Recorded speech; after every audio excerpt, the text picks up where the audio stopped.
What if the story of Contact isn't about aliens at all?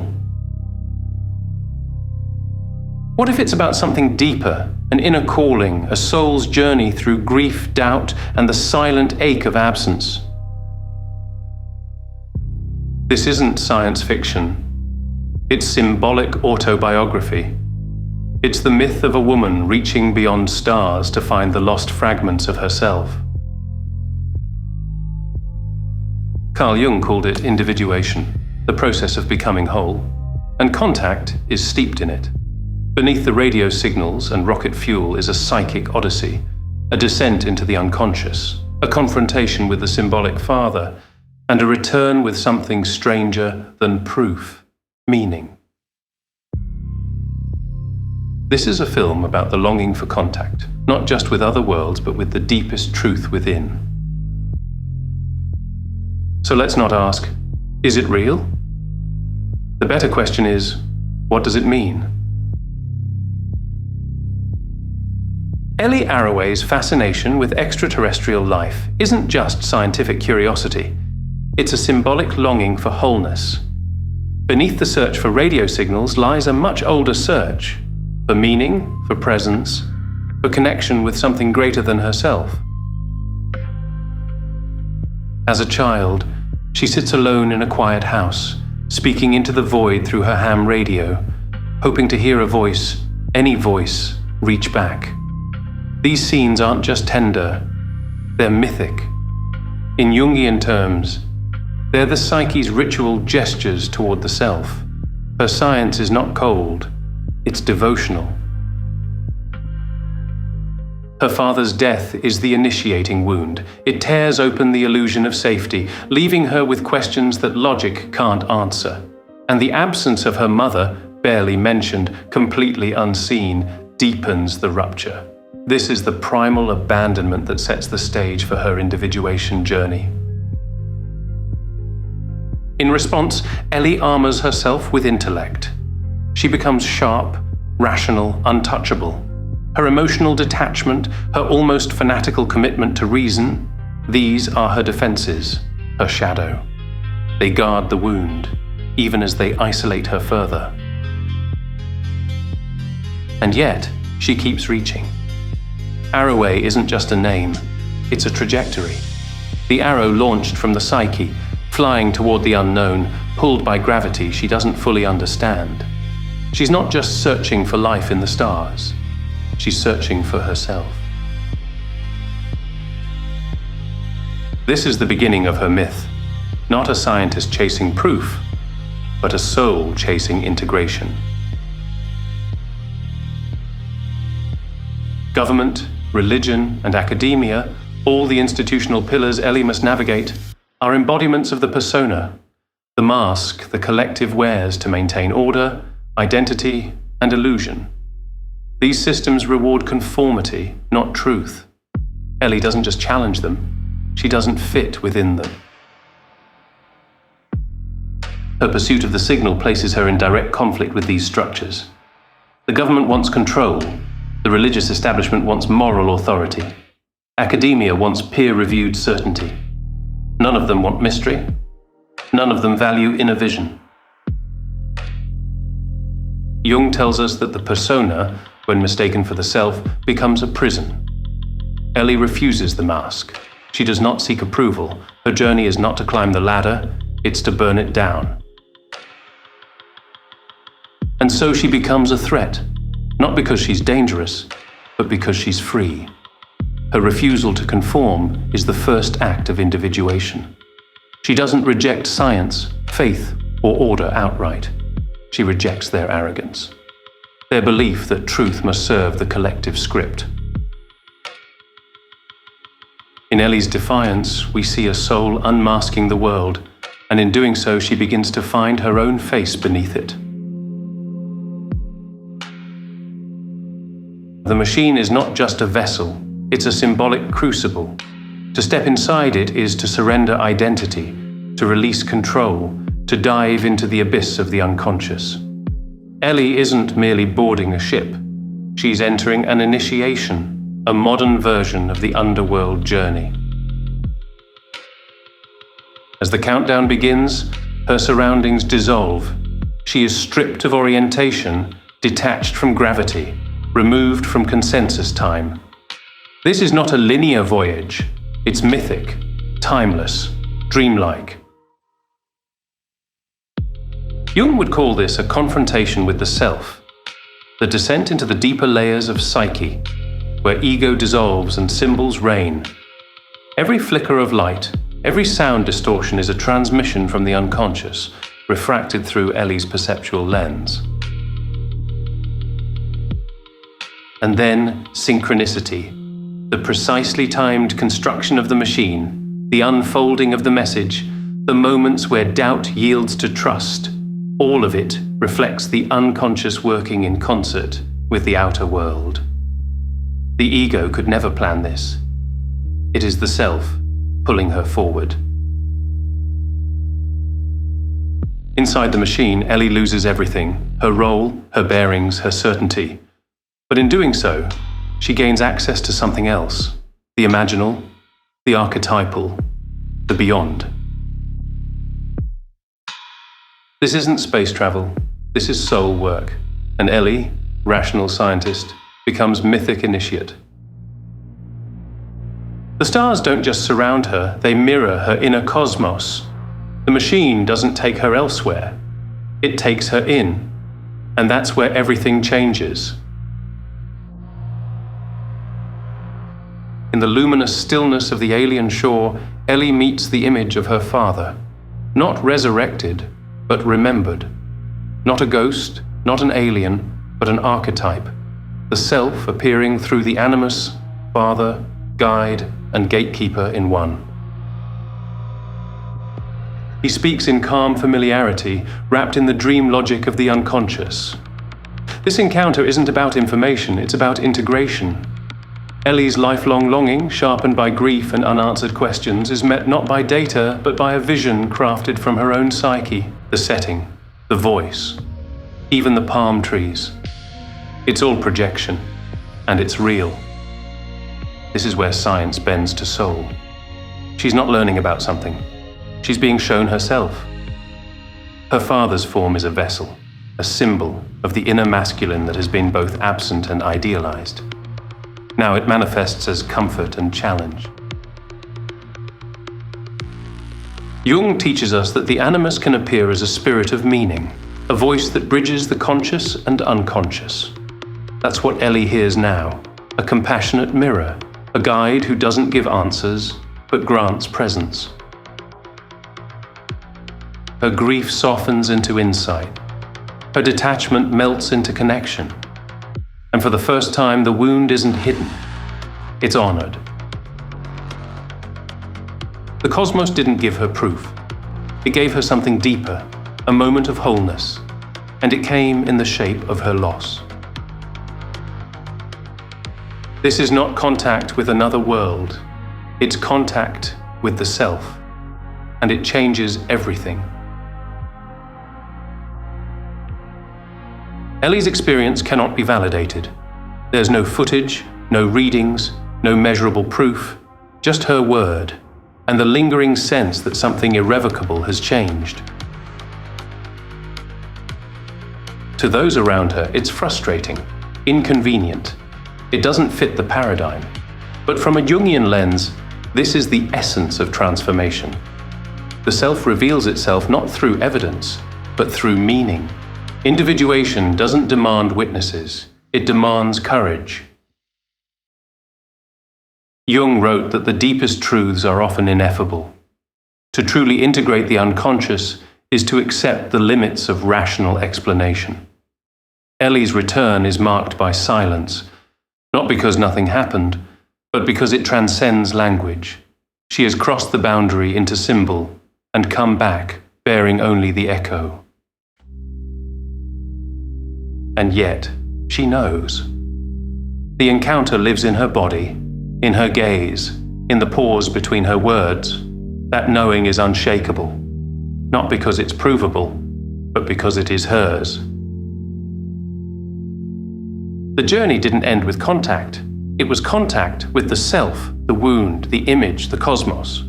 What she gained isn't fact, it's integration. And in a world obsessed with certainty, that makes her dangerous. She didn't bring back evidence, she brought back depth, and that's enough. Palmer Joss is not just a romantic interest or ideological foil, he's the animus in flesh, a living symbol of the masculine principle Ellie has suppressed and projected outward. He believes in something greater, she believes in what can be measured, and yet they orbit each other in a gravity of mutual tension. He challenges her, not to control her, but to call her inward. His presence provokes discomfort because he represents a part of her psyche she hasn't integrated, the inner masculine that holds faith, morality, intuition. In Jungian psychology, the animus often emerges first as a critic or obstacle. Palmer plays this role perfectly. He's infuriating, grounding, persistent. But over time he becomes something else. A stabilizing force, a moral compass, a reminder that truth isn't always empirical. Ellie's resistance to him isn't just intellectual, it's emotional, subconscious. Her distrust of him reflects her deeper unease with the vulnerability of belief of the unseen. Their tension is archetypal and necessary, because to integrate the self, she must also reconcile with the animus, not as a man, but as a function within. Palmer isn't the answer. He's the catalyst. And without him, her transformation stalls. The return from the unconscious is never clean. Ellie comes back changed, radiant with something she can't quite name. But the world wants proof, charts, data, tangible things. Instead, she offers only her story. And the response? Skepticism, dismissal, thinly veiled mockery. Her experience doesn't fit the collective framework, so it's treated as error, delusion, fantasy. This is the mystic's exile, the soul who has touched the infinite, only to find silence back home. Jung reminds us, individuation is not rewarded by the world. It's not about applause. It's about inner coherence. Ellie doesn't need validation, though part of her, still aching for connection, hopes for it. She stands before inquiry panels, politicians, cynics, and she doesn't argue. She speaks with clarity, humility, and a quiet conviction born from the depths. She knows what she saw. She knows who she met. This is the cost of transformation. When the ego dies and the self emerges, society may not throw a parade. Often it turns away. But Ellie doesn't turn back. She has crossed the threshold, and once crossed, the world cannot unchange her. Whether they believe her or not, she is whole. The alien signal was not a message, it was a symbol, and Ellie was not decoding data, she was interpreting a dream. Symbols, Jung said, are the best possible expressions for what we do not yet know. They emerge from the unconscious, wrapped in strangeness, demanding not analysis, but participation. The signal, the machine, the vision of her father. None of it functions like a lab experiment. It all behaves like myth. What she received wasn't meant to be proven. It was meant to be felt. It bypassed the intellect and struck something deeper, the archetypal language of the soul. Ellie's journey reframes the idea of understanding. It's not about facts. It's about resonance. Truth in this context is not empirical. It's symbolic, the kind that lodges itself into your bones, shifts your dreams, and won't let go. To the world, the signal was coordinates and schematics. To Ellie, it became revelation. Not because of what it said, but because of how it said it, through image, emotion, memory. This wasn't communication in the traditional sense, it was initiation. And for those willing to feel rather than prove, the symbol still speaks. By the end of contact, Ellie is no longer trying to prove anything. She sits with children, wide-eyed, open-hearted, unburdened by the need for authority. And this, in many ways, is the purest transmission. She doesn't offer answers. She plants questions. Her voice is softer now, grounded. Not because she's uncertain, but because she's become a vessel for something subtler. She no longer speaks from the head. She speaks from experience. In Jungian terms, this is the moment of return, the initiate stepping back into the world, carrying the flame. She's not here to debate. She's here to resonate. She talks of the vastness of space, of life's potential, of how small we are, and how miraculous. She doesn't preach, she evokes, and that's the shift. Ellie no longer needs the collective to understand her experience. She understands it. That's enough. And as she looks out at those children, each one a dreamer, each one a future seeker, she knows the symbol will speak again. Maybe not in her lifetime, maybe not even in words. But the unconscious listens, and eventually someone will hear. That is the legacy of the symbol, not proof, but possibility. Contact isn't a story of triumph. It's a story of symbolic return, a mythic homecoming, not to a place, but to a deeper self. Ellie doesn't conquer space. She doesn't bring back souvenirs. She doesn't prove the skeptics wrong. What she brings back is far more disruptive, transformation, and transformation rarely makes headlines. The father figure, the machine, the animus, the signal. All these weren't external forces. They were facets of the self, each one reflecting something Ellie had to retrieve from within, and through them, she became whole. Her life had been shaped by the loss of the father and the absence of the mother. That dual absence forged her orientation toward logic, precision, and intellectual control, defenses against the ache of the unknown. She moved through a masculine-coded world of data and rigor, cut off from the nurturing, the intuitive, the symbolic. But the journey through space returned her to something deeper, the archetypal feminine, the womb of the cosmos, the silence that nourishes, the mystery that cannot be named. That silence, once painful, is no longer empty. It's full of potential. When she returns, she doesn't evangelize. She listens, she wonders, she transmits. They should have sent a poet, she says. But maybe they did. Maybe her journey, grief to image, doubt to integration, is itself the poem. Lyrical, elliptical, alive with feeling. No evidence, no declaration. Just a woman who has met the self and lived to tell the story. Not to prove anything, but to awaken something. And maybe that's the real contact, not between species, but between inner and outer, self and soul. We're all reaching out in our own way, through science, through faith, through silence. Not for answers, for connection. So the next time you look up at the stars, remember, it's not just about what's out there, it's about what's in here. The signal was never alien, it was always personal. And maybe, just maybe, the universe is waiting for us to listen. If this video lit something in you, don't blow it out. Let it burn. Let it guide.